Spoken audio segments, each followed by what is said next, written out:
Tout est trié, c'est bon. Le courrier, c'est OK. Les factures, c'est OK.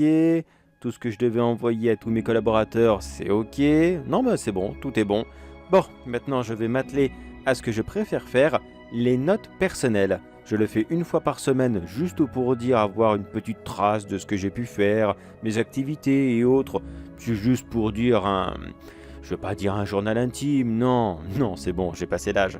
Non, c'est plus des mémos personnels, des dépenses bêtes, tout simplement. Alors voyons voir, qu'est-ce que je peux dire de spécial dedans? Ah oui, oui, c'est vrai, la nouvelle, j'avais oublié. Alors, ça fait combien de temps que je l'ai acheté? 4, peut-être 3? 4 jours. Alors, il y a 4 jours de cela, j'ai acheté une nouvelle esclave. Enfin, esclave.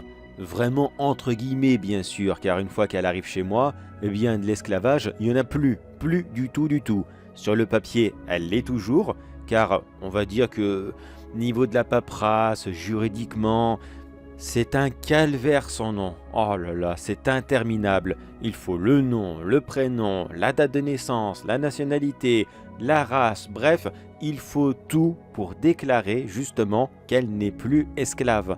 Et des fois, eh bien, j'achète des créatures qui ne sont même pas humaines et qui comprennent à peine ce que je dis. Donc comment est-ce que je peux avoir de telles informations auprès de créatures qui ne connaissent même pas leur date de naissance? La dernière par exemple, c'est une petite gobeline. J'ai beau à lui demander quand est-ce qu'elle est née exactement, elle sait pas. Pas du tout, du tout. D'ailleurs, je me demande même quand elle comprend ce que je lui dis. Enfin si, vaguement, évidemment.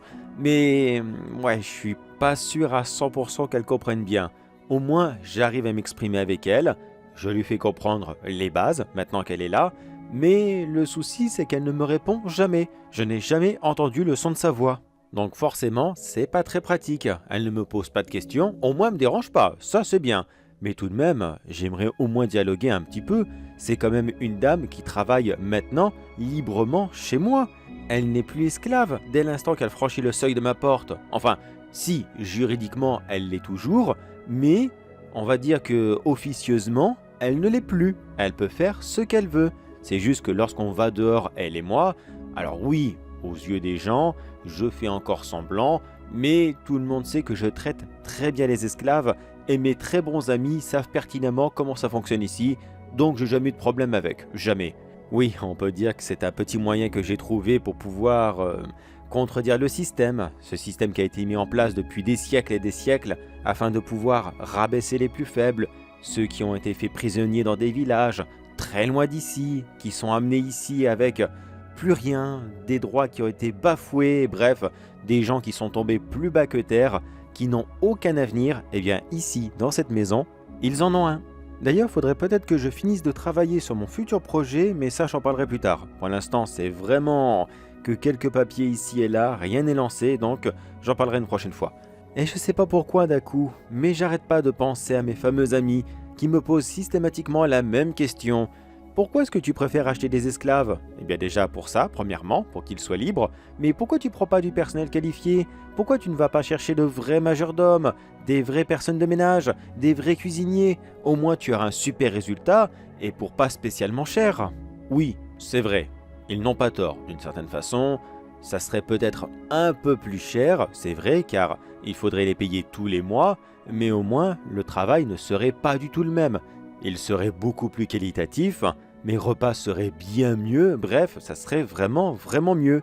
Mais non, je sais pas, j'apprécie pas spécialement le fait de... Eh bien, de recruter quelqu'un comme ça. Enfin, oui, je choisis quelqu'un aussi sur un marché, donc c'est pas mieux. Mais disons que... Bon, ça peut paraître bête, mais j'ai toujours été quelqu'un qui aime bien justement tester la marchandise. Lorsque j'achète mes épices par exemple, eh bien j'aime savoir le goût qu'elles vont avoir. J'aime prendre une petite cuillère et comme ça goûter quelques petits grains dans le tonneau. Alors pour les esclaves, enfin je veux dire pour le personnel plutôt, c'est la même chose. J'ai pas spécialement envie de recevoir une grande pile de CV. Alors déjà, les CV, j'ai la flemme de les lire. Mais alors une flemme considérable. Non, j'aime bien aller sur le marché, voir les caractéristiques physiques de la personne, ses capacités. Si je veux quelqu'un qui soit fort et costaud pour transporter justement ces fameux tonneaux d'épices, j'aime savoir que je vais engager quelqu'un de bien musclé, bien costaud, quelqu'un qui a des gros pectoraux, des biceps, bref, je veux quelqu'un qui soit carré, quelqu'un qui saura faire le travail et qui ne va pas me dire toutes les 5 minutes « Oh monsieur, je me sens fatigué, c'est plus dur que d'habitude ». Oui, parce qu'un employé, ça a des droits. Certes, mes esclaves aussi, ils ont le droit de se reposer de temps en temps. Évidemment, je ne suis pas un monstre, mais au moins je suis sûr que eux, ils ont connu la dure. Ils ont connu des choses horribles. Alors quand ils arrivent ici et que finalement la vie est plus ou moins belle, eh bien ils ont cette petite sensation de... Je ne saurais pas comment expliquer, mais disons que quelqu'un qui a vécu à la dure pendant très longtemps, des années et des années, qu'il a dû se battre, qu'il a dû transpirer uniquement pour être sûr de ne pas pouvoir manger, mais de pouvoir vivre. Ne serait-ce que vivre pour eux, c'était un luxe. Alors ces gaillards-là, qui sont très forts, très costauds et surtout très fidèles, lorsqu'on leur montre du respect, de la sympathie, qu'on leur donne des choses qu'ils n'y ont jamais eu le droit, directement, tout ce savoir-faire, cette force, cette délicatesse, bref, qu'importe, ils y mettront pas spécialement de la bonne volonté, mais plutôt du cœur. Ils voudront remercier ce qu'ils ont reçu alors qu'ils ne l'ont jamais eu de toute leur vie. Et ça, c'est beau. Ça, j'aime. Voilà pourquoi je veux engager systématiquement des esclaves, parce que je sais que si on leur donne du confort et qu'on les traite bien, ils feront du très très bon travail. Même si, je continue à le dire, une fois arrivés chez moi, ils ne sont plus esclaves. Et la grosse différence avec, un autre malheureux et triste esclave qui ne travaille pas chez moi, eux, ils reçoivent un petit salaire à la fin du mois. Bon, évidemment, ils ne peuvent pas se promener au marché avec. Non, des gens se poseraient des questions. Non, ils utilisent leur salaire comme ils le veulent et très souvent, ce sont des véritables ouvriers, de véritables personnes qui sont payées tous les mois avec un vrai bulletin de salaire. Eux, ils vont faire les courses pour eux. C'est justement pour ne pas attirer l'attention. Mais bref, moi je m'égare, et justement je voulais parler de cette nouvelle esclave, celle-ci que j'avais engagée justement pour le ménage, la petite gobeline. Malheureusement, je ne sais pas spécialement où est-ce qu'elle a atterri. Non, l'affiche qui parlait de tous ses anciens propriétaires, elle a simplement disparu. Enfin disparu, je sais très bien comment c'est là-dedans. Je sais très bien que l'un d'entre eux était un petit peu méchant ou spécial avec elle, donc il a préféré faire disparaître cette liste pour être sûr et certain que si un jour le produit est défectueux, ah oui, sur le marché ici, on n'appelle pas ça des esclaves, mais des produits. C'est horrible, je sais, c'est vraiment horrible, mais bref. Si le produit est défectueux, au moins je ne pourrais pas aller me plaindre auprès de l'ancien propriétaire, vu que je ne sais pas c'est qui. C'est classique, c'est un coup très classique malheureusement, et parfois ça fait peur car on peut se demander quel petit... J'allais dire un vice caché, mais c'est pas une charrette que j'ai achetée, non, c'est un être vivant. Donc voilà, parfois il y a des choses qu'on ne sait pas sur le coup, comme une blessure très profonde, une côte qui est cassée ou une séquelle, bref, quelque chose qui va empêcher le salarié de bien travailler et au final, je ne fais que le découvrir bien plus tard. Mais c'est pas grave. Au pire, s'il a besoin de soins, je lui en offre. Et si malheureusement il est handicapé sur le long terme à cause de quelque chose, je lui offre un travail ou des tâches qui seront plus adaptées à sa condition de vie. Donc c'est jamais un problème, on peut s'arranger. Mais le problème avec cette gobeline, c'est qu'elle ne me parle pas, je ne sais pas. C'est ça l'immense problème, je n'en ai aucune idée. Je ne sais pas ce qu'elle a eu, je ne sais pas ce qu'elle a vécu. Je sais qu'elle doit avoir du tort, je le sais bien. Sinon, il y aurait la liste des anciens propriétaires. Mais là, je ne l'ai pas, donc c'est une preuve. Mais qu'est-ce qu'elle a pu avoir, cette pauvre gamine? Qu'est-ce qu'elle a pu avoir? Le peu que je peux dire sur elle, c'est qu'elle doit avoir à peu près, je sais pas, 19, 20 ans. Bon, allez, 22, grand maximum. Qu'elle est assez jolie dans l'ensemble. Enfin, je veux dire, pour une gobeline, bien sûr. Non, c'est pas mon truc. Non, pas du tout même. Non, elle est jolie, ça va. Et puis je ne sais pas quoi d'autre.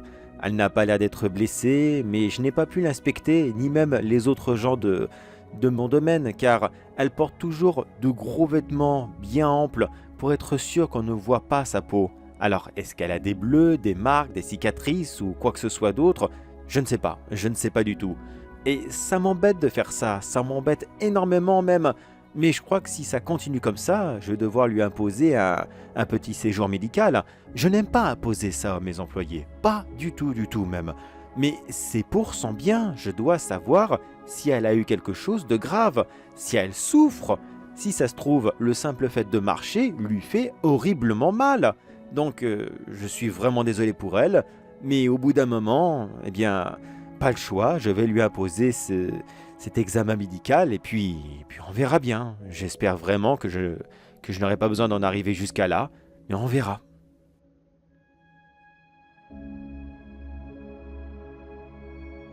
Paperasse, c'est ok. Le système, tout ça, c'est envoyé ok. Bon, ben moi, je retourne à mes petits écrits hebdomadaires. Alors, où est-ce que j'en étais la dernière fois? Je ne sais plus. Ah oui, c'est vrai, je parlais de la nouvelle. C'est vrai, c'est vrai. Et en plus, il y a eu du nouveau. La nouvelle a eu du nouveau. C'est bizarre. Mais bref, il y a quelque chose de vraiment nouveau et je me dois d'en parler dans mes écrits perso. Alors, où est-ce que j'en étais? Là. Bon, je passe à la prochaine page. Voilà. Alors, petite note personnelle, aujourd'hui j'ai fait une très grosse découverte et très importante sur la nouvelle. En fait, c'est une... comment dire? J'ai un petit peu fait ça de façon complètement accidentelle. Comme je l'ai dit plus tôt, la nouvelle, la petite gobeline, qui, je le rappelle encore, est cuisinière. Bon, par contre, je l'avoue, je l'ai un petit peu engagée de façon aléatoire car je ne savais pas si elle savait cuisiner. Pas du tout. Mais il s'avère que j'ai fait un bon choix. C'était un petit pari et j'avoue que je ne suis absolument pas déçu. Mais pourquoi justement une gobeline précisément pour la cuisine, si je ne savais pas justement par rapport à ses capacités? Eh bien, simplement parce que j'ai prévu une cuisine très spéciale qui est toute petite. En fait, c'est une cuisine qui loge dans un espèce de grand dressing qu'il y avait autrefois dans mon domaine. Quand je l'ai acheté, ce dressing qui était ridiculement et absurdement trop grand, je l'ai transformé en petite cuisine pour justement, eh bien, que les cuisiniers ne soient pas dérangés par des invités un peu trop curieux ou alors par leurs animaux de compagnie. Combien de fois j'ai pu avoir des poils de chien qui étaient dans la soupe justement parce que mes invités venaient avec leurs gros chiens et les chiens venaient voir les cuisiniers. Ils n'osaient rien leur dire car les propriétaires sont très importants. Donc voilà, c'était une catastrophe. Au moins avec cette petite cuisine bien cachée, bien aménagée. Ah oui, parce que l'entrée, bien sûr, est de leur taille. Des personnes de taille normale comme eh bien, moi, un être humain, ou un elfe, ou un orc, eh bien tout ce monde-là ne pourrait pas rentrer dans leur cuisine. Il n'y a vraiment que eux, les gobelins, qui peuvent y accéder. Ou alors les créatures aussi de même taille. Donc ça, c'est vraiment pratique, et voilà pourquoi je voulais à tout prix une gobeline pour faire la cuisine. Et malheureusement, cette pauvre dame, eh bien, il s'avère que lorsqu'elle a cuisiné, eh bien malheureusement, elle s'est brûlée. Alors, je ne sais pas exactement comment ça s'est passé, je n'étais pas là. Mais de ce que j'ai compris, enfin vaguement compris, eh bien elle se serait reculée pour rattraper je ne sais quoi et puis la marmite bouillante lui aurait brûlé le bas du dos et vu la température qu'elle était, je pense qu'elle a dû se faire vraiment très mal. Elle est venue me voir, exprimant sa douleur de façon pas très compréhensible bien sûr, car elle ne parle pas, mais c'est bon, tout le monde parle le langage de la douleur. Quand quelqu'un a mal, on sait exactement ce qu'il a, et surtout où est-ce qu'il l'a. Ça, tout le monde sait le faire. Et par chance pour moi, enfin, plutôt pour elle, il s'avère que, dans ma trousse à pharmacie, eh bien, je dispose d'une crème contre les brûlures, et surtout les brûlures assez graves. Donc, je lui ai fait comprendre que j'allais lui passer de la crème, elle a acquiescé, pas de problème, mais vu qu'il s'agissait du bas du dos, j'ai commencé bien sûr par relever un petit peu son maillot pour lui passer la crème, c'est logique, on ne met pas de la crème sur des vêtements, et au moment même où j'ai commencé à passer mes mains au niveau de sa brûlure, elle n'a pas eu mal, enfin si, elle a eu mal évidemment, mais elle a eu peur, très peur. Elle s'est directement avancée pour que je ne puisse plus la toucher, elle m'a regardé avec des yeux, pas de colère non, mais plutôt de tristesse et d'effroi. Elle m'a regardé comme si, eh bien, voilà, finalement elle a pris la crème et elle est repartie dans la cuisine, me faisant comprendre qu'elle allait le faire elle-même. Et c'est bon, finalement, j'ai compris. J'ai compris pourquoi est-ce qu'elle est très soliste, qu'elle ne veut pas parler, et pourquoi est-ce qu'elle ne veut pas comme cela qu'on la touche? Je pense malheureusement que cette pauvre petite gobeline, eh bien, souffre du fait qu'elle est mignonne d'une certaine façon, enfin je veux dire dans son genre, pour une gobeline, et que, on va pas se mentir, niveau des formes, elle est très généreuse. Donc je pense que son dernier propriétaire a dû, a dû faire le gros salopard avec elle, tout simplement. Voilà pourquoi personne ne peut l'approcher, elle ne parle plus, elle est... Bref, ses souffrances sont intérieures et je crois qu'il faudra longtemps, très très longtemps même, avant qu'elle ne puisse reparler ou faire confiance à quelqu'un.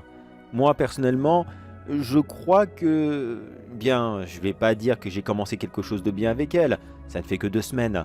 Mais il semblerait qu'il y a déjà un petit respect au moins entre elle et moi, ce qui est déjà pas mal d'une certaine façon. Elle n'a pas spécialement envie de me manquer de respect ou de me faire du mal. Elle ne se méfie plus spécialement. Lorsqu'elle me voit, elle ne racle pas le mur. Enfin, plus trop en tout cas. Non, ça commence à s'installer tout doucement. J'espère que la confiance se mettra. Il faudra du temps, beaucoup de temps même. Mais ce n'est pas grave, je lui accorde tout le temps qu'il faut. Ça, il n'y a aucun problème là-dessus. On ira tout en douceur.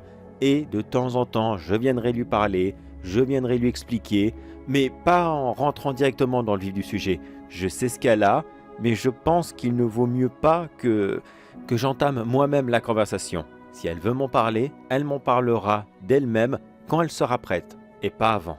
C'est toujours des moments très délicats, vraiment, vraiment très délicats, et je ne sais pas quoi faire, car c'est la première fois que j'achète un esclave qui avait connu ça. Oui, bien sûr, auparavant, j'ai acheté des esclaves qui autrefois étaient de puissants guerriers, des ouvriers, des bûcherons, des mineurs, et bien sûr, lorsqu'ils avaient fait quelque chose de travers, ou alors qu'ils n'avaient pas travaillé assez vite, oui, ils avaient été battus, frappés, humiliés, insultés, oui, ils avaient reçu plusieurs coups, oui, ils avaient eu des côtes cassées, qu'ils avaient des jambes ou des pieds même qui étaient difformes. J'ai déjà vu quelqu'un même qu'on avait obligé à travailler avec des chaussures trop petites pendant 1 an. Vous imaginez la forme des pieds qu'il pouvait avoir, c'était une catastrophe, une pure catastrophe. Cette personne, quand je l'ai récupérée, il a fallu très longtemps pour que ça se refasse. Je lui ai bien sûr payé de très bons soins. Bon, là maintenant, c'est encore un peu difficile pour lui, mais il y a du mieux, il y a du mieux.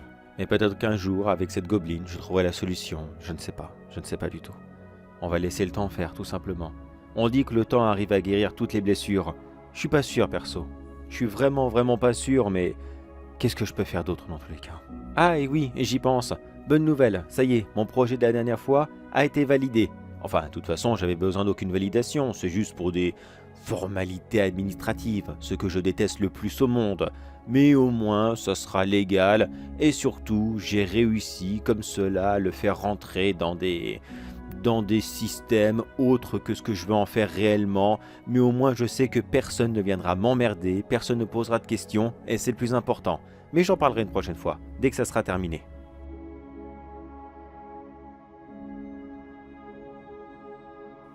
Et voilà, mon projet est enfin terminé. J'en suis vraiment, vraiment ravi, il m'aura fallu 1 mois. Certes, ça a été rapide par rapport à la taille du chantier, mais 1 mois tout de même, vu les promesses que j'avais fait, ça m'embête quand même un petit peu. Mais bon, je peux officiellement dire que mon premier mini-village est enfin terminé. Et qu'est-ce que c'est? Eh bien, simplement, c'est un tout petit village que j'ai construit en plein milieu de mes terres. Bon oui, je l'avoue, j'ai dû acheter plus de terres pour que personne ne vienne les emmerder. Mais ce sont de toutes petites maisons, individuelles chacune, avec tout le confort qu'il faut, pour que chacun de mes ouvriers, entre guillemets bien sûr, puisse y vivre tranquillement, indépendamment, et qu'il n'ait plus besoin de moi pour telle ou telle chose dans mon domaine. Et dans ce mini-village, il y a vraiment tout ce qu'il faut. Un docteur passe une fois de temps en temps pour pouvoir prendre les rendez-vous. Oui, j'ai pas non plus 1 million d'esclaves, donc il n'y a pas besoin qu'il soit constamment sur place. Et c'est pareil, niveau de l'épicerie, du vendeur de tout en général, eh bien chaque commerçant vient au moins 1 fois par semaine ici, mais chut, c'est un secret, ils ne le disent pas. Et en même temps, je leur donne un beau petit pot de vin pour qu'ils ne racontent à personne qu'est-ce qu'ils vendent ici et qu'est-ce qu'ils font exactement. Donc ça va, je leur fais confiance. Et de plus, la majorité de mes employés ont décidé de vivre dans ce mini-village. Bon, ça m'embête un petit peu car Quand j'ai une urgence en pleine nuit, je suis servi plus lentement, c'est vrai, mais c'est bon, je suis encore jeune, j'ai des jambes, je peux m'en servir. Par rapport aux autres nobles du coin, moi je suis pas un empoté, si je veux me faire une soupe à 4 heures du matin, je me lève et je vais la faire, tout simplement. Ah et oui, en parlant de soupe, eh bien la cuisinière n'a... Oui, la petite gobeline, elle n'a pas voulu prendre une petite maison dans ce mini-village. Non, non, et je pense qu'elle n'en prendra pas. Elle ne parle toujours pas. Pas encore en tout cas, mais je pense que c'est vraiment pas loin. Mais elle m'a clairement fait comprendre que non, elle ne veut pas aller dans un nouvel endroit où les gens pourraient éventuellement s'en prendre à elle, même si techniquement c'est impossible. Ce mini-village est en plein milieu de mes terres, terres qui sont elles-mêmes protégées par ma milice privée, donc techniquement c'est l'endroit le plus sûr de mon domaine, à part mon château bien sûr. Mais normalement ils n'ont rien à craindre. Mais non, elle veut rester dans le château pour être sûre qu'il ne lui arrive plus rien. Elle se sent en sécurité ici et elle ne veut vraiment rien changer. Et honnêtement, je ne la pousserai pas dehors. Si elle veut rester ici, pas de problème. Mais si dans 20 ans, quand elle se sentira prête, elle voudra une maison dans ce mini-village, il n'y a aucun souci, il y en aura toujours une de prête pour elle. Et s'il n'y en a pas, j'en ferai construire une.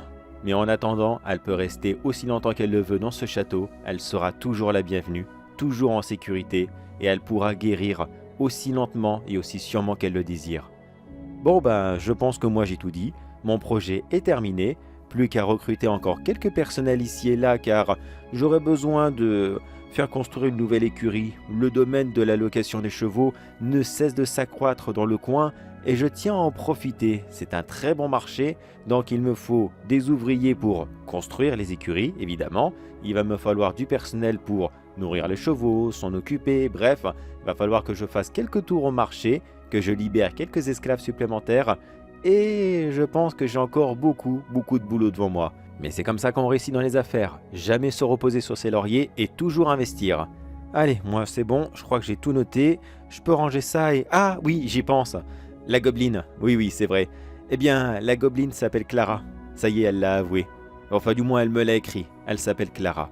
Et c'est un véritable plaisir de pouvoir enfin dire que Clara est tranquillement chez elle, en sécurité, et que plus jamais elle ne connaîtra la misère.